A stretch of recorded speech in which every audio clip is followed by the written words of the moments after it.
This is Future Talk. Future Talk. Future Talk with Omnia Saleh and Hani Balkis. It's the day of the week that everyone waits for very patiently, especially if you're currently tuning in your car and it is blazing hot today. It's so hot. So I hope you're all having a blessed afternoon and hanging in there as we start to welcome summer right here in the UAE. It is a happy Thursday right here in the Pulse 95 studios. And you're listening to Future Talk, the one and only place where we give you a quick roundup of everything that is happening in the tech world, in the UAE, and all around the world. Yes, I'm very excited. It is Thursday. It's been a very long and hot week. Today, my car did not understand or recognize that it's very hot and the AC needs to be at full. It was resisting? It just wasn't cooling, and that made me very angry. But you know what's making me happy? Huawei, they are launching a new operating system for phones and is eyeing the Internet of Things market. Now, we do know that Huawei does run Android operating system. Does that mean that Huawei will take the Apple approach and start making things in-house? I'm very excited to see them become a little bit more independent, especially because a lot of people actually buy their phones and like how budget conscious they can be. Coming up on today's show, we're going to be talking a little bit about outer space as NASA prepares to send 2 missions to a one-of-a-kind planet. I'm not going to say what the planet is, but it's not Mars and it's not the moon. It's a new planet that has not been explored, I think, ever, or at least for the first time in over 30 years, it has not been explored. Yes, and we're also talking about an app today that will protect children from abuse and exploitation online. Now, we do know that a lot of our children, I don't have kids, but a lot of children in general use online and are online a lot, especially because of distance learning. So we need to kind of explain to them and educate them about the dangers of being online. Absolutely. And actually, one Emirati woman was able to use this application to save the life of one child. So we're going to be telling you all about this app. But coming up on today's show, staying with the world of apps, Twitter is actually choosing to copy Instagram yet again because Twitter fleets are now going to be getting story-like advertisements. Is this another approach to try and make Twitter become a little bit more monetized? Yes, and we're also talking about a telehealth device that does enable Emirati doctors to actually track a patient's pulse and even look into their eyes. Very interesting topics to talk about today. Let us know which story you're most excited about. 4215 Dual Slot or on our Instagram at Pulse 95 Radio. Daily digital news. Bits and bytes connect our world. We're talking about the phone maker Huawei, or how some people pronounce it, Huawei, and how it is launching a new operating system for phones and is even eyeing the Internet of Things market. Now, we do know that Huawei actually uses Android operating system, which is made by Google, and a lot of phones use Android, Samsung being one of them. But now we're looking at how Huawei wants to derail and stop being so dependent on different operating systems and make their own, have their own operating system just like their friend Apple. Now, we do know that Apple uses its own operating system. No one else can use it. And now Apple has actually started using their own processing chips. No more depends on the Intel. They do everything in-house. Does that mean that soon enough, Huawei might just be that lone rider, that lone wolf that will go against Apple? I honestly feel like they will be very soon, especially because gaining this independence is a huge step for Huawei to be able to establish themselves in the market as an independent smartphone industry, not related to Android possibly. Now, Huawei will start rolling out HarmonyOS on certain models of their smartphones starting from actually this week. So soon enough, a lot of users will be able to switch from the current operating system that is based on Google's Android platform to HarmonyOS, their very unique Huawei operating system. So this actually means that they're no longer going to be hopefully reliant on Android, but that's also coming because US sanctions have actually banned Google from providing technical support to new Huawei phone models and access to Google mobile services, which is actually a bundle of developer services that a lot of Android apps are based upon. Yes, and if you didn't know why that was happening, that was because of China now. Huawei is a Chinese phone. Now, rather than being a like-for replacement, Huawei is billing HarmonyOS as an Internet of Things platform, which is aimed at operating on and connecting other devices such as laptops, smartwatches, and we're even looking at cars and appliances. Now, for those who don't know, Huawei does create laptops as well. We are looking at how Huawei is trying to be the Apple of China. Yeah. Now, we do know Apple is the US based. China is Huawei based. Huawei is China based. So we're looking at how Huawei wants to be that big dog in the China market. Now, we do look at Huawei trying to, or aiming to have HarmonyOS rolled out on over 200 million smartphones and 100 million third-party smart devices by the end of the year. Now, we're looking at how they've been developing HarmonyOS since around 2016. So we're looking at a 5-year in the making. This isn't something overnight, but now we're looking at it come to the surface, and maybe soon enough we will see this in actuality. Now, speaking of how Huawei is aiming to be the Apple of China, we know that US actually had a lot of situations with, I think it was the co-founder of Huawei. China's leading telecommunication equipment actually found itself on a US trade blacklist back in May of 2019. They even had a lot of ultimatums given to Huawei since I think Donald Trump thought that the chips in the Huawei phones were actually tracking him and a lot of other people. So there were a lot of national security concerns, and Huawei came out repeatedly denying these risks. But this ban that was put on Huawei's handset business was actually putting Huawei under a lot of pressure, and this is exactly why they decided to come out with HarmonyOS. What makes it different is it's not like every other operating system. They're aiming high, and they're aiming to cover a wide variety of devices. Whenever we're talking about the Internet of Things, imagine being able to control your fridge, being able to control your lighting system at your home, being able to control basically any gadget that you own from a single app. And that gives you as a user a lot more benefits, but at the same time, it gives you a lot more freedom to be able to cross-match different gadgets from the same brand to be able to use such features. Now, I'm going to be completely honest. Huawei has a lot of potential now. I am the person that bashes Android or anything other than Apple a lot.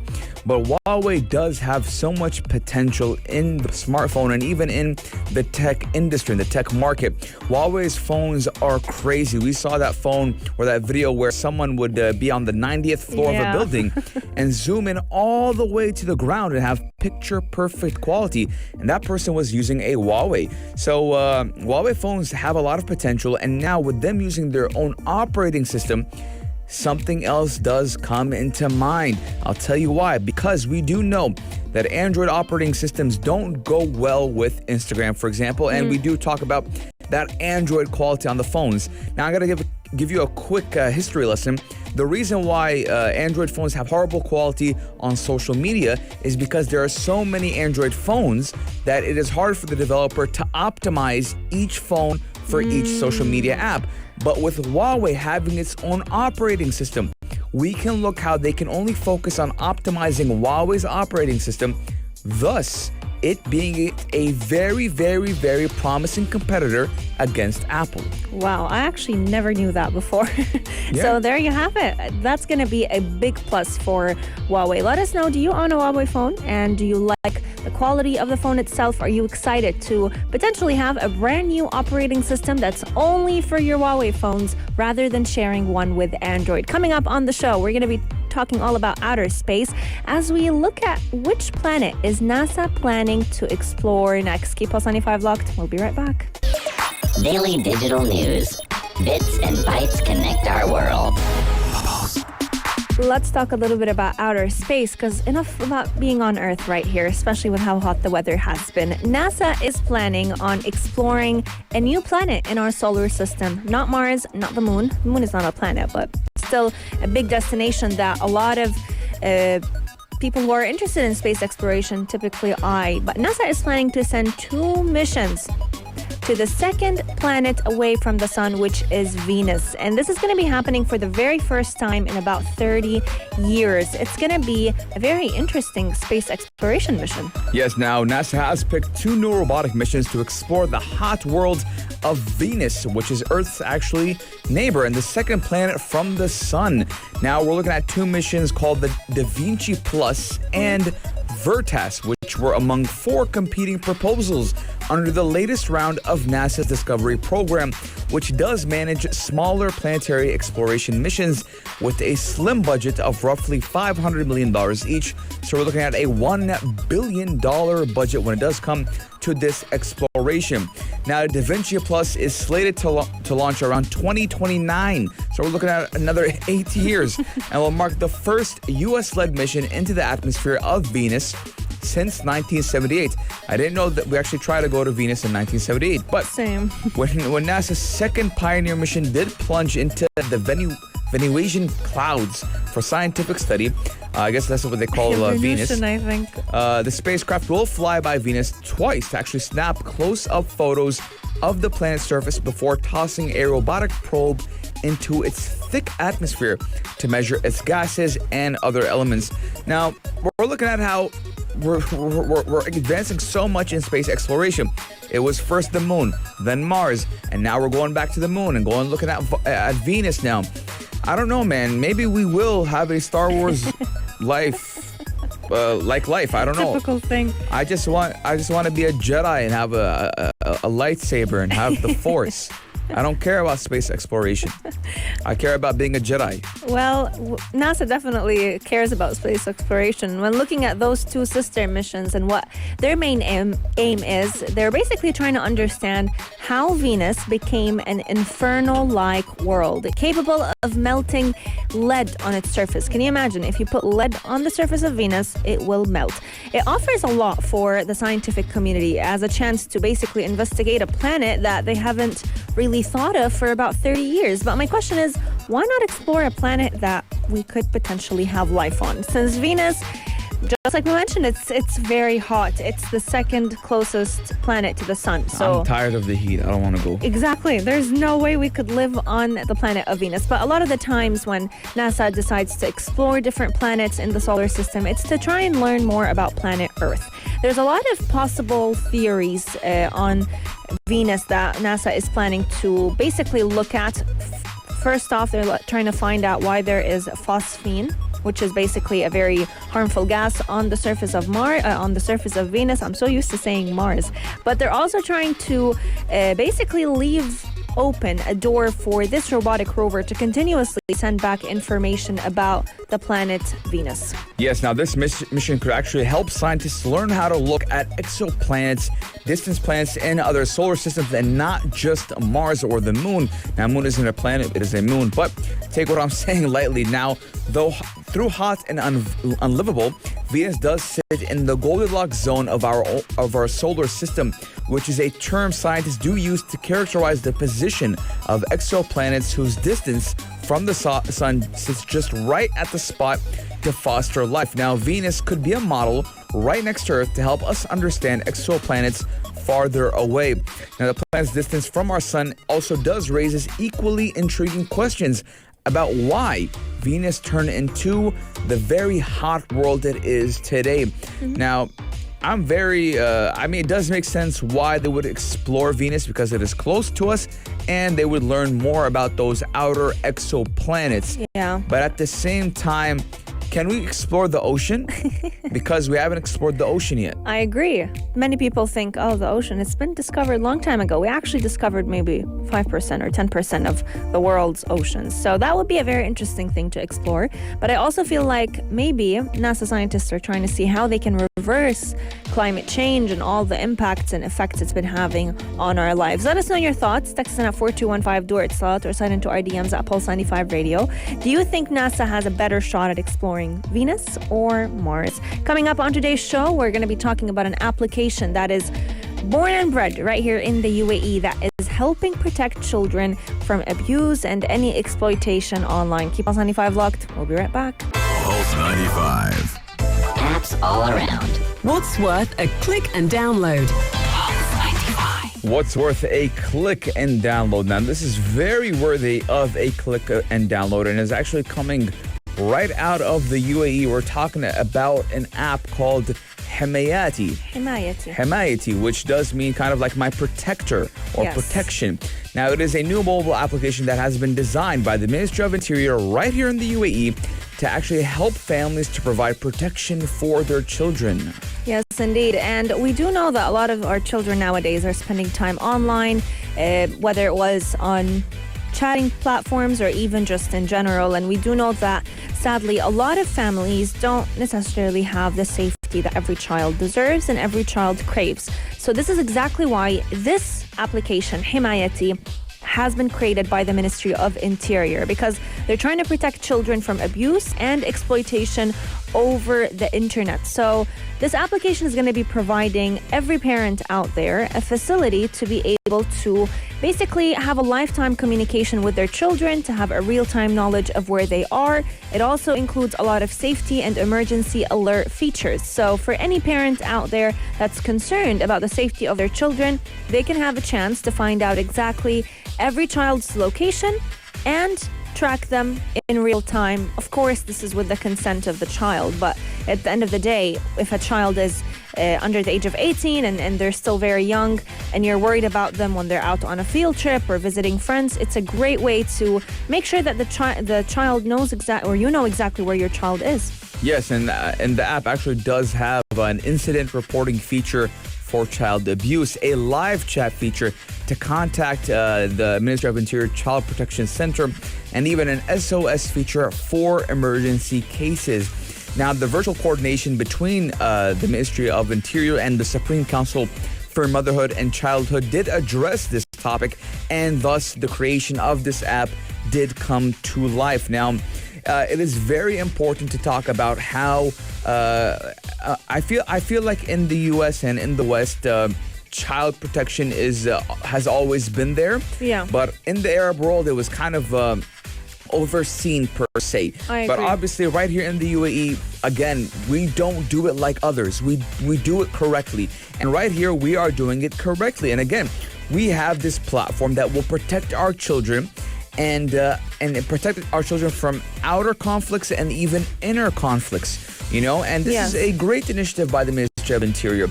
And it just shows you right here in the UAE, big, small, young, old, everyone is safe. And as you should be living in a place where it is safe. And thankfully, alhamdulillah, right here in the UAE, we are safe. Yes, indeed. And what's so amazing about this app is, as you mentioned, Hani, it works both ways. It helps calm down parents who are worried about where their children are, but at the same time, it gives children a voice, especially at a time when many children may be a little bit afraid. They don't know who to talk to, who to report to if they're feeling unsafe at home. A few days ago, we saw a story about an Emirati girl who was able to save a minor from online exploitation by using this application. And it was great to see tech coming in handy and to see a video posted on social media platforms of this minor girl who was facing exploitation online, and she was able to get the help she needs by contacting authorities using the Ministry of Interior's Himayati Protect Me smart application. So it's just a phenomenal app in all its forms. And she was actually thanked or, praised by none other than Sheikh Saif bin Zayed Al Nahyan, who is the UAE's Deputy Prime Minister and Minister of Interior and Lieutenant General. Now, Sheikh Saif bin Zayed, I mean, who wouldn't want Sheikh Saif bin Zayed to praise and thank? So again, just look at it, how big this is, just to see Sheikh Saif come and thank this Emirati teenager that does go by the name of Metha. I mean, it just shows you that if you do good will be given back to you. And during the call, Sheikh Saif actually encouraged Metha to continue with her great service to the community and said, quote, "Our voice has reached," she said in a video after she received the phone call. Just, again, speechless. I know. We need to thank our leaders. They have never, ever put us down, always been there. And again, whether it's young or small, or young or big. Yes, young or big. And again, I'm like, literally, this has nothing to do with me, but I am proud and I am happy to see something like this happening. I absolutely agree with you. This mobile application is available on both the Apple App Store and the Google Play Store, and it was designed by the Ministry of Education, Ministry of Interior, for children and parents to help families give the protection that every child out there deserves. Download it, check it out. It's such a great app to have on your phone, especially if you're a teenager tuning into us right now and you may feel unsafe at home. It's a great app to check out. It's called Himayati, spelled Hemayati. Coming up on today's show, we have lots in store for all of you as we talk about telehealth devices allowing Emirati doctors to track a patient's pulse and look into their eyes from a distance. Keep Pulse 95 locked. We'll be right back. Check this out. Check this out. Pulse 95. Yes, ladies and gentlemen, we're talking about telehealth. Now, it is we're talking about a telehealth device that does enable Emirati doctors to track a patient's pulse and even look into their eyes. Now, we do know the demand for regular checkups and remote consultations has shot up in the wake of the pandemic, since people are actually prioritizing personal health along with none other than social distancing. Now, the communication tools and platforms have evolved from a need to protect medical professionals and to reduce hospital visits, which did clear the path for more high-tech devices. I know a lot of people, especially during lockdown, they would get consultation and get actually prescriptions online or via telephone. But now we're talking about a telehealth device that will do it all. Yes, indeed. And this gadget can actually is currently now being used, especially with dialysis patients. Now, dialysis patients or any other patient that has a chronic condition, they can be high risk. You don't want them coming into the hospital when they don't need to, so that they don't contract the virus. And this is exactly why doctors have been using such gadgets to be able to monitor all those dialysis patients from a distance. They have also created a lot of wearables that are very similar to what we see with the Apple Watch, but these gadgets can actually measure the level of oxygen in your blood.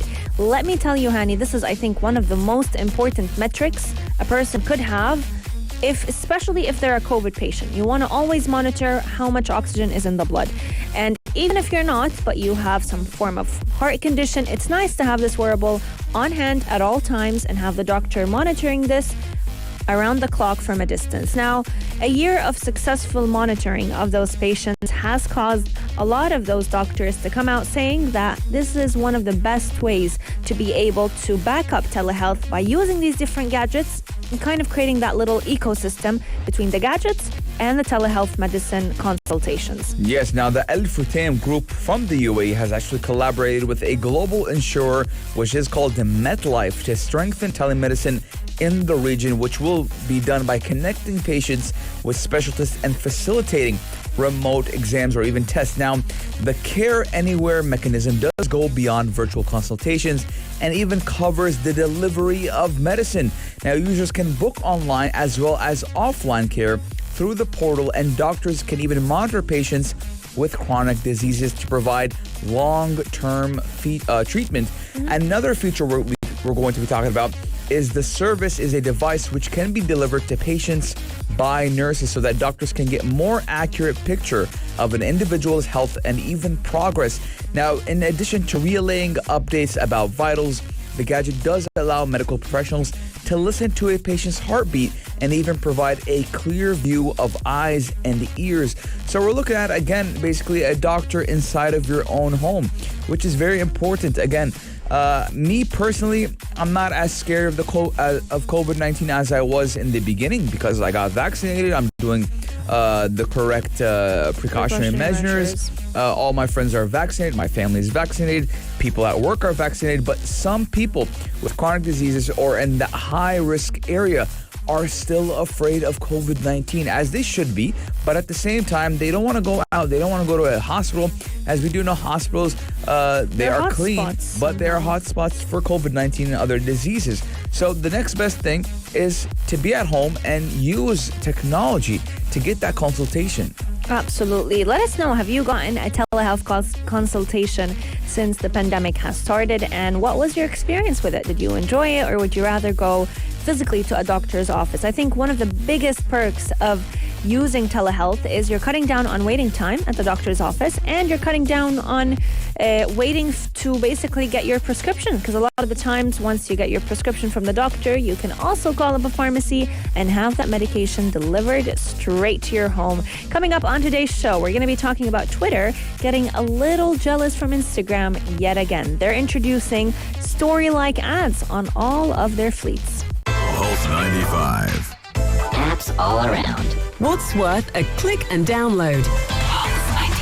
Whenever we have a Twitter story, I'm always excited to find out what Hani's going to think about this feature, because he's an avid Twitter user. I don't love the platform, to be honest, but I'm an avid Instagram user. And so seeing Twitter get jealous from Instagram and copy Instagram yet again in the span of, less than a month, it's interesting.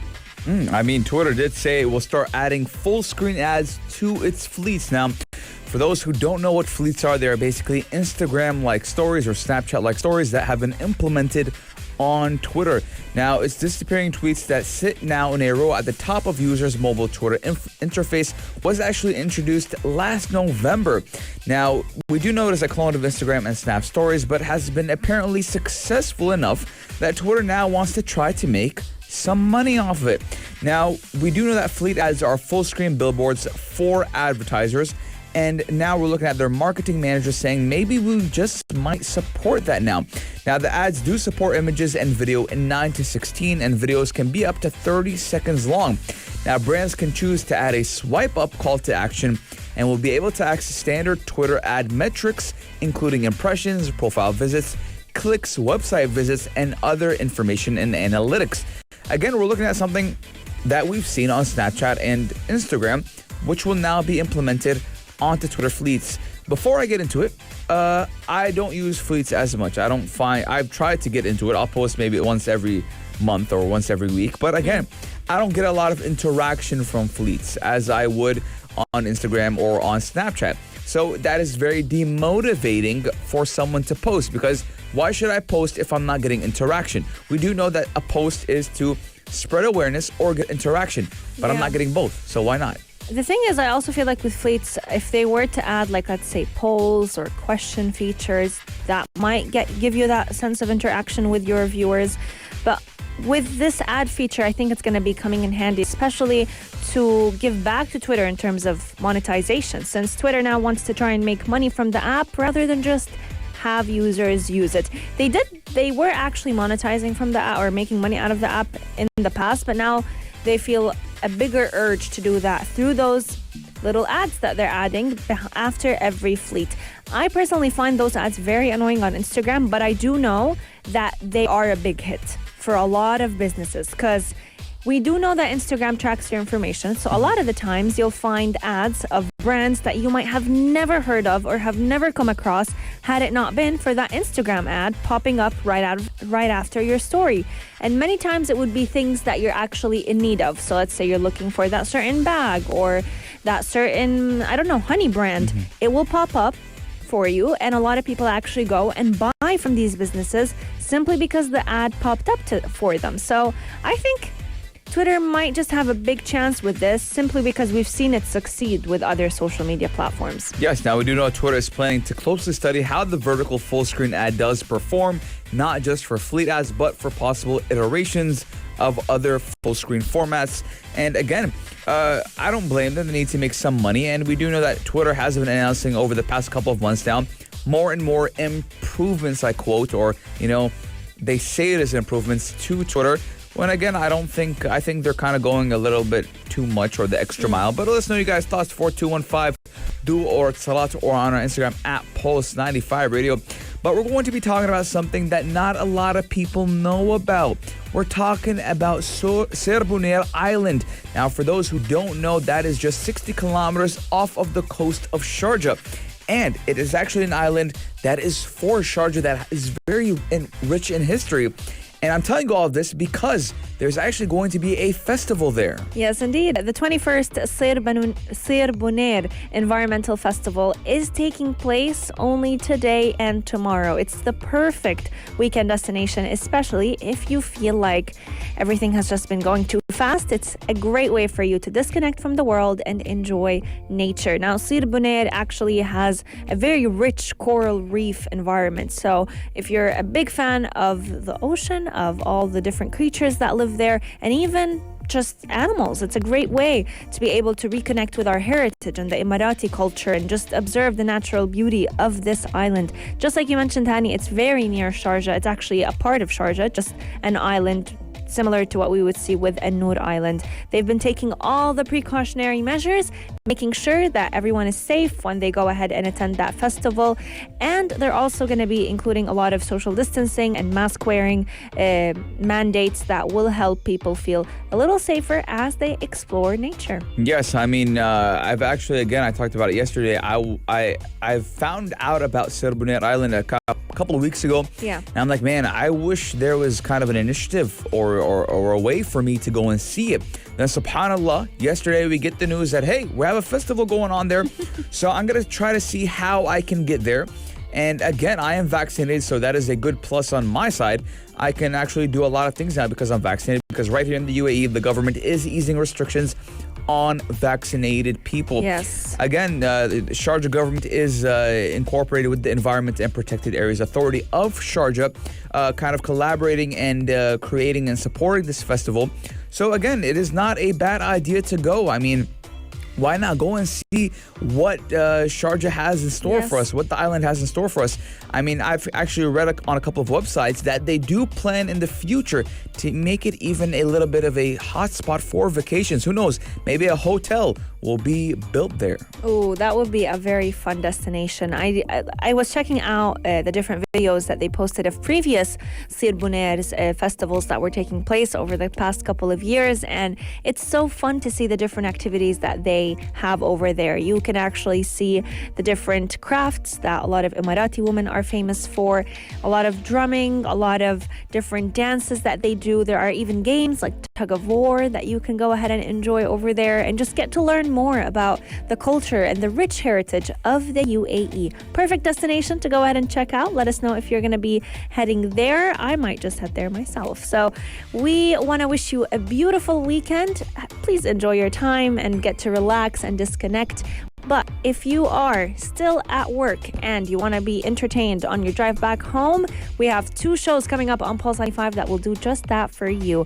Coming up is Afternoon Karak with the Dream Team, Aisha Al-Mazmi and Mikhail Atiyah, who will be bringing you, I'm hoping it's their weekend recommendation episode, who knows, but they always bring you the latest on what is happening in pop culture. And right after that, we have Yalla Home from 5 to 8 p.m. keeping you company on your drive. Yes, I hope you guys do enjoy your long-awaited weekend. I was waiting a long time for this weekend. Same. And finally can relax a little bit. You guys do need to stay safe as COVID-19 is still alive and well.